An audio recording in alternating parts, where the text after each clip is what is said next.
Hello everyone, welcome to cute candies channel. ఈరోజు మన ఛానల్లో సింపుల్ అండ్ టేస్టీగా చికెన్ పులావ్ ఎలా చేసుకోవాలో చూద్దాము కుక్కర్లో. మరి దాని ప్రాసెస్ ఏంటో చూద్దామా.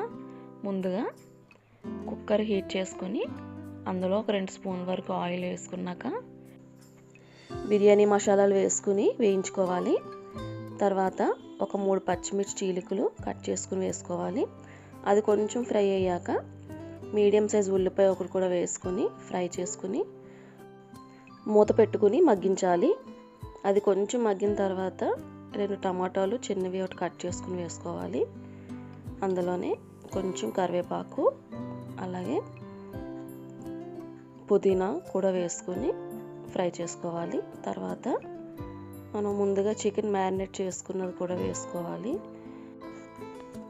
నేను ఆ చికెన్లో ఉప్పు, కారం, పసుపు, ఆయిల్, ధనియాల పొడి, జీలకర్ర పొడి, అల్లం వెల్లుల్లి పేస్టు, గరం మసాలా వేసుకుని కొంచెం పెరుగు కూడా వేసుకుని బాగా కలిపి ఒక 1/2 అవర్ పక్కన పెట్టుకున్నాను. ఇలా మ్యారినేట్ చేసిన చికెన్ కనీసం ఒక 1/2 అవర్ అన్న పక్కన పెట్టుకోవాలి. అప్పుడే ముక్కకి మొత్తం మసాలాలన్నీ పట్టి ముక్క ఎంత జ్యూసీగా టేస్ట్ అది బాగుంటుంది. ఇది కొంచెం మగ్గిన తర్వాత మనం ముందుగా కడిగి పెట్టుకున్న రైస్ ఏదైతే ఉందో నానింది అది కూడా వేసుకుని బాగా కలిపి దీనికి ఏంటంటే 1 గ్లాస్ రైస్కి 2 గ్లాసెస్ అండ్ కొంచెం వాటర్ వేసుకోవాలి.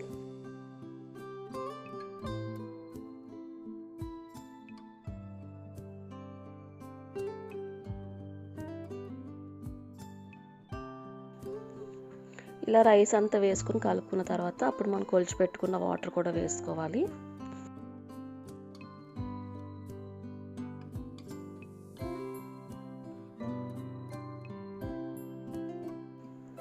వాటర్ వేసుకుని ఒకసారి మొత్తం కలుపుకొని చివరిగా కొంచెం కొత్తిమీర వేసుకుని మూత పెట్టేసుకుని మనం కుక్ చేసుకోవాలి.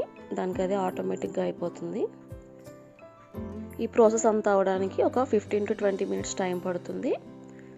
తర్వాత మనం మూత తీసి చూస్తే ఇలా వేడివేడిగా చికెన్ పులావ్ రెడీ అయిపోయినట్టే. ఎంతో టేస్టీగా ఉంటుంది. మీరు కూడా ట్రై చేయండి. నా వీడియో కనుక నచ్చినట్లయితే లైక్ చేసి సపోర్ట్ చేయండి, సబ్స్క్రైబ్ చేసుకోండి. Thanks for watching.